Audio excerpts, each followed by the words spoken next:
What's up, people? So my first attempt at reviewing this product and walking through this, how to set this product up, the Deco, the TP Deco mesh network.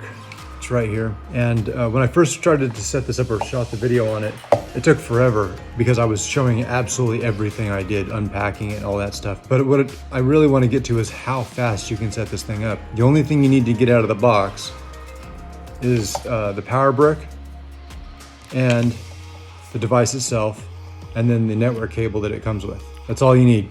And then you'll plug it into your home network or your router if you don't have existing wiring or inside wiring in your house. So that's all you need is three things, very simply, and you need to plug them in. Okay, so all you need to do is have either inside wiring, which is here, or your modem, which is here. This is just a demonstration. This is obviously not the modem I actually use. But this is a lot like what modems look like. It either has one port like this for the network, and that symbol right there, that's a networking symbol for your local network, or it'll have, or it'll be a router and it'll have multiple ports that look like this, but maybe it's marked in yellow rather than purple. So what we're gonna do is I'm just gonna plug it into my network, plug it into power, and then plug this in. So that's plugged in, and now it'll go yellow. And it should start flashing blue based on what the instructions read and the app. I'm gonna go back over to the app and finish it up on the app side. Okay, so now that we have the device, the Deco device, physically connected to our network or our internet modem or router, we're going to go into the App Store. We're going to search for TP Deco to get this app to connect our devices or configure our devices. And one of the things you have to make sure that your Deco device is flashing blue, like the yellow light that was on before when I showed you the countertop. The blue light should now be flashing, slow blue flashing light, kind of like a Bluetooth light, which is exactly what we're going to connect with.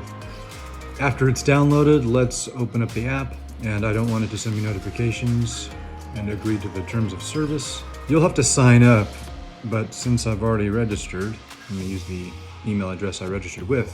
When you sign up, what you're going to have to do is make sure that you have access to this email address right now, because they're going to send you a link to activate your account. So make sure whatever email address you're using right now, you have access to it right now on your phone or somewhere else that you can click on the activate button to activate this account. When you create a password, it wants a fairly sophisticated password, so use one capital letter, one symbol, lowercase letters, and numbers, or one number. Okay, so we have the splash screen. It reads, paint your home in Wi-Fi. Click on the yellow button, let's begin. Let's say yes for the Bluetooth access on your device to communicate with the first Deco device. And we're gonna choose the M5 M1300 device. It shows the hardware we plugged in. Click next. This is a strange request, that power off your modem. You do not need to do this. If your internet is working right now, you don't need to do this. And here's a diagram of the three connections I made at the kitchen counter. And we'll say the internet is stable, because we wouldn't have internet if we didn't have a stable connection at all. The blue light is flashing on the Deco device. It finds it, it connects to it, we name it, and then it finds the internet service or make sure that it has connection to the internet, and there it goes. Okay, so we have connection type, which is dynamic IP address. That's gonna be the choice for most of us, for sure. We want it to connect to our network. We want it to grab an address from our router or from our existing network DHCP server, whatever that is. It's usually your router. If you have no router, and you're plugging this directly to your modem and you authenticate with DSL, which is like the PPPoE, which is authentication mechanism that we used to use with DSL. I don't know if anybody uses that method anymore, but you might need PPPoE, which is what you need, which is basically you're gonna use this as your main network device. You're gonna use this as your main connection to the internet, and you're gonna log into something like your DSL service. The other option is, let's see, I don't want to quit, but I don't want to go, okay, just change the connection type. Static IP is going to be very unusual for anybody to use that, but that could be an option. And the other things are just more obscure options that you're probably not going to need. And if you're technical, you'll know when you need to use those other ones. The DS Lite, I believe, I'm not even sure what that is. Anyway, let's go back to dynamic IP, which is where most of us are going to stay, because with this configuration, the dynamic configuration, we're plugging this into existing network connections or network routers that were provided most likely by our internet service provider. So we're going to go dynamic IP address, click next. We want to keep the default MAC address. Sometimes cable services have authenticated with MAC addresses, but that was a long time ago. They don't usually authenticate with MAC addresses anymore. If you need to clone your MAC address, use custom MAC address, and then get the MAC address off of your cable modem. It'll be on the back, it'll be on a label, and it'll read capital M, capital A, capital C. That MAC address you can clone by using the custom MAC address option. Most of us don't need to use that. It hasn't, I don't think authentication that way has been used for a long time either. So we just click next, and it wants to create a network name. In this case, it's what we know as an SSID. It's going to be the name you'll look for when you're browsing the Wi-Fi access points. In this case, I'm going to use TP Deco, and I'm going to use, what password did I use last time? I'll just use a very generic password. And this is as difficult as it is to set this up. Once we get the Bluetooth from the phone connected to the device is connected to the internet, it identifies that. You tell the device how you want to authenticate or how you want to connect to your network, which is dynamic IP address. Then you set up the wireless configuration, which is what I just did with the network name, which is the SSID, TP Deco, password is whatever you want your password to be, and you click connect. So now my phone is going to jump from my home network that I had existing to the TP Deco access point or mesh network, or it's not even mesh at this point, it's just a single access point. And so it found that it's connected to it. And now I have internet service from my phone through the access point, the first Deco device in my mesh network. Okay, so I can add another one, but I'm not going to do that quite yet. I'm going to click done. And I want to demonstrate the speed test. So let's go to the speed test. Make sure it has a similar speed that I had last time I set it up, because I set this up one time and the video came out to be really long. So let's see what the speed test is with one device connected to my network. It should be just as good. And it gives me the results. So yes, this is the throughput I would expect on my network. And this is really good. This is better than my existing wireless network. So I don't know how it gets to be this good, but it is better than my existing wireless network. Okay, so to add another device, we're going to go into plus at the top right, and then we're going to click on Decos, and we're going to click on the M5. This wants us to basically determine in a theoretical map where we're going to have this device in our home. I'm just going to plug this thing in right now. It takes a little while for it to boot up. It goes from, remember, yellow to blue. And so I'm going to tell this thing on the map it's going to be on the first floor. Once it's flashing blue, I can click on the yellow button at the bottom to continue. We're flashing blue here. And now we're going to continue with the configuration. And once this is configured, it's going to go green. So what happens is with these devices, when they boot up, they're yellow, or when they're in some kind of system state of booting up or resetting, they're yellow. When they're in the state of being configured, it's blue. And when they're up and running and online, they're green. We'll call this the kitchen, and we'll just say I'm done for now. So now we have two devices connected, and we can connect the third one in a little while. This is the third one that I haven't plugged in yet. So I just want to run through the app a little bit, because now that we have two, we can see that we're on the home screen of the app. If we click on the internet icon at the top, right underneath our SSID or our network name, it'll show us the devices we have connected. It'll show the main device as well as the extender device, which is part of our mesh network. The really cool thing about this is the parental controls. So if we wanted to go into, let's go to parental controls here. And to start parental controlling anyone, we have to make a profile. So I'm just going to create a test profile called TP user. Type in the username, which in most cases is going to be a child's name, and you're going to click next. I'm gonna say that this user is an adult. I'm not gonna block content, but this is where you'd block content. You just click on these red plus icons to add categories of content, or you can go into apps and websites and block specific URLs. So my test profile is not gonna be blocked at all. I'm gonna click an adult label, which is a kind of like a dark, I guess, blue. And then we're gonna go into time limits. I'm not gonna limit my time, but you obviously can see we have time limits in the middle of the day, as far as these labels are concerned. Then we have bedtime for the kitties. And then we have the devices. Click next and go to devices. Now this is very interesting because if your child has more than one device, or they use more than one device, or they have access to more than one device, you can block them entirely, all their devices they use, just right here by selecting these devices. So in this case, I'm going to say this particular test user has access to these devices, which is one is my phone, one is my laptop, and I'm going to click done. And if I want to turn off the internet instantly, manually, for this user, I just click this pause icon. So if I click pause, and I'm pretty much going to interrupt my own usage. So the internet's paused, and I can click play again, and it goes back to play, or use, or give the user access.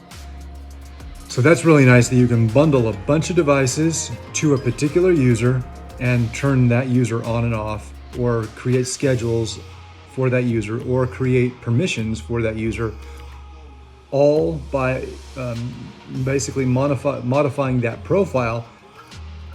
Applies to the entire device list, which I think is really great, really useful, and really a time saver. We have a antivirus, which I'm not going to turn on, but this is Gateway Antivirus, which is really nice. I don't know what it costs. It's as you can see on the bottom of that page, it's supported by Trend Micro, so they're going to pass off your information to Trend Micro. So you might receive some emails from Trend Micro because they're a partner with this antivirus. Gateway Antivirus is probably the best type of antivirus because it doesn't slow your individual systems down, but it does slow your internet service down slightly. So you'd have to turn all that on, do a speed test again, and see what kind of hit you're taking by running that Gateway Antivirus. But as far as antivirus goes, I really like Gateway Antivirus because it's controlled centrally, and it does not slow down the individual computers. What else can we show you? We can see the network devices that are online right now. Right now we have my laptop and my phone. You can go into the phone and you can see what kind of bandwidth it's using. You can also see, what else can we see?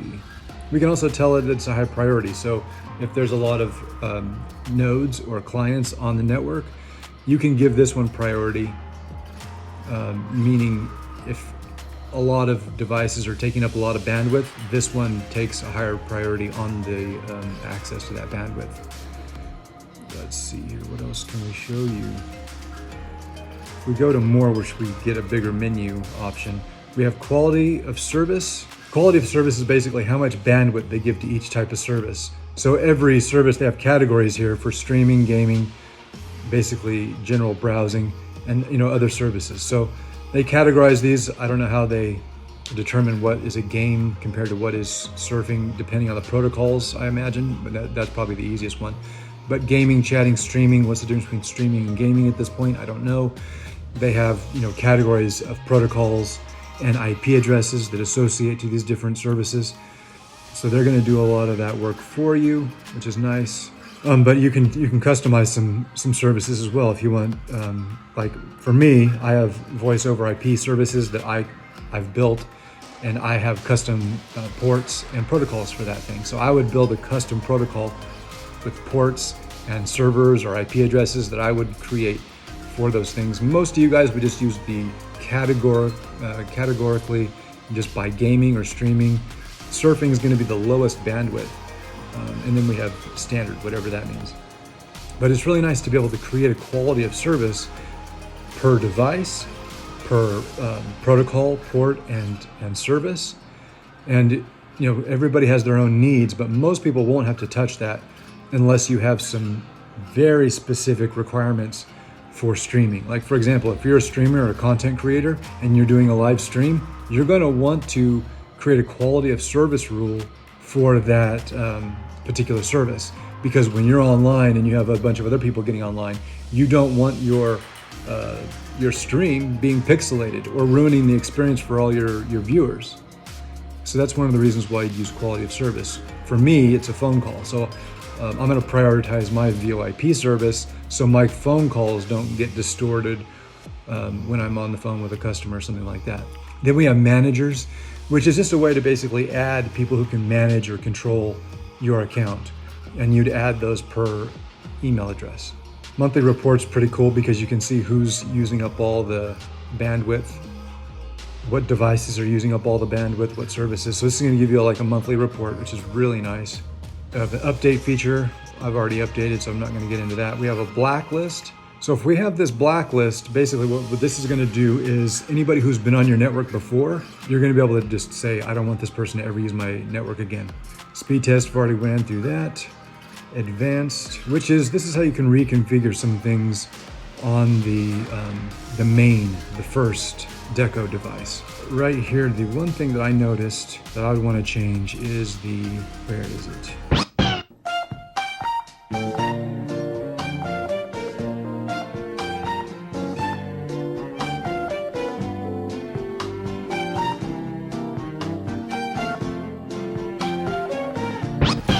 I finally found the thing I was looking for, which is the operating mode. I don't need to change the thing about the IP addresses. I need to change the operating mode.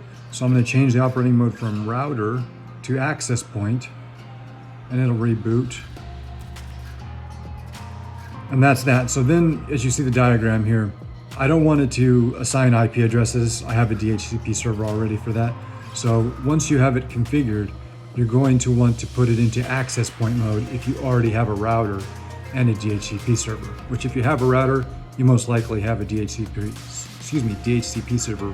What we're going to do is check to make sure what these, now it really restricted what we had access to, which is fine. But let's see what we have access to now that the advanced settings have been completely changed. You can turn off the LED control of the LED lights. Oh, interesting, we lose a lot of features. So we lost quality of service, we lost a ton of features by putting it into access point mode, which is fine because what it's basically saying is we don't control the gateway anymore because we're not the router. So we can't control the quality of service that's coming in and out of your network because it's not the router anymore. So that's what's your trade-off. If you put it into access point mode, you lose all the features that you would normally have if you had it in router mode. So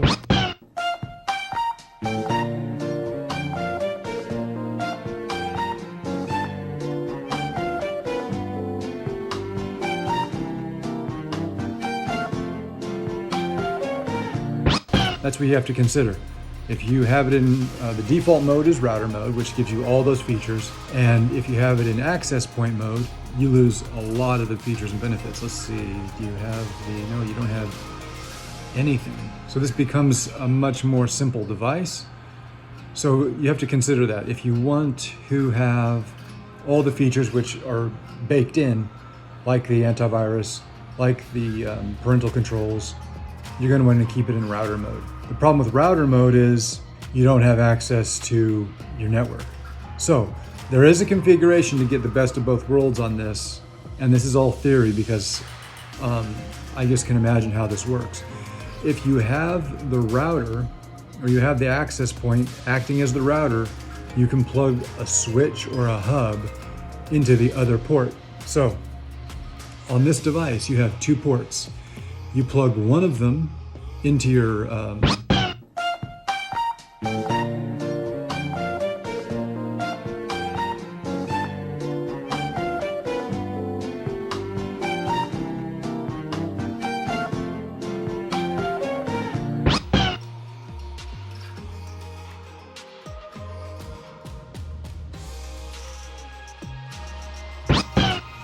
router.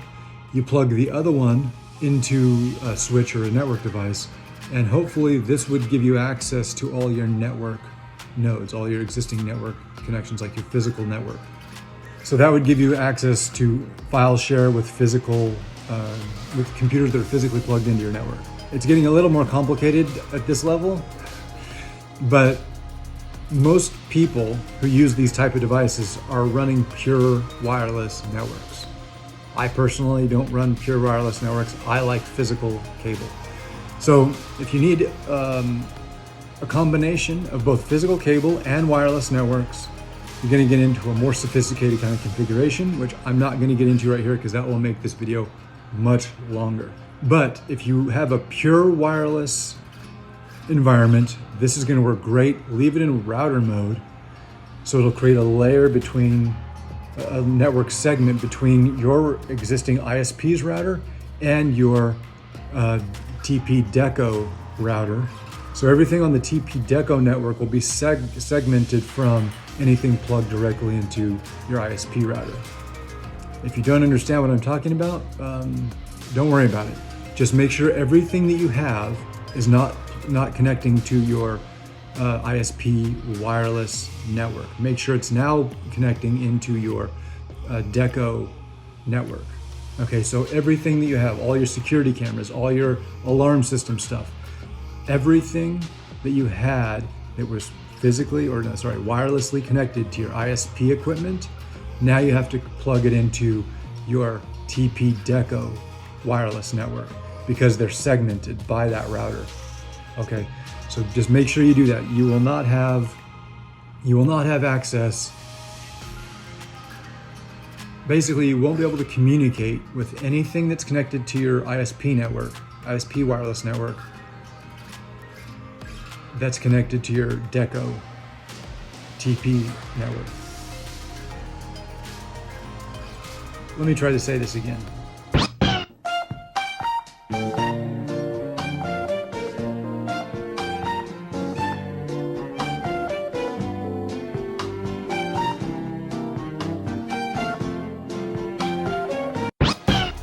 What we need to make sure is that everything that was on your ISP's wireless network is now on your TP Deco mesh network, because anything on one network will not communicate with the other, but they will communicate independently through to the internet if they're just dependent on the cloud for services. So anything that you're sharing, like servers or printers or files that you're trying to share between computers, or like, let's say for example, you guys use AirDrop on your iPhones, you have to both be connected to the same wireless network, which basically means you should probably all commit to your new TP Deco mesh network rather than your ISP's network, wireless network. So just make sure when you guys are trying to share stuff, just go into this Wi-Fi. Let me do a share, do a screen grab. So when the TP Deco is in router mode, you're going to create a segment, a network segment, so it's going to be separate from your ISP wireless network. So all you need to do is to make sure that you're on the same network is get into your settings of your phone, get into your Wi-Fi settings and check to make sure which network you're connected to, which in most cases, because of what we just configured, is going to be your TP Deco in my case, because I configured TP Deco as my new SSID. That's the network I'm connected to. All the devices they're going to be sharing, files, photos, things like that, make sure they're on the same network. Make sure your Wi-Fi SSID is on the same network on all your devices. If you're having problems sharing things or connecting to each other, just make sure that this all matches on all your devices, and you'll know what the problem is because they'll have different networks. So that's a little complicated for some people to understand, but basically when you added the mesh network and the mesh network is in router mode, you created a different network segment. It's a totally different network. Just based on the IP addresses, and it's a technical problem, and all you need to do is make sure that everybody's connected to the same wireless network. If you want to configure a much more sophisticated network where you get really specific about which nodes are connected to which network, that's a different discussion, and that'll take a lot longer to describe. But basically, all you needed to know really quickly is that you had, with your ISP's router, your single ISP router with a wireless access point, you're connecting to that network.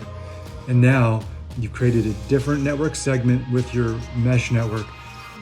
Basically reconfigure all your devices to connect to that network. And if you want to make it a little bit easier on yourself, forget or delete the old ISP wireless network, and then disable that radio as well if you really want to go a step further.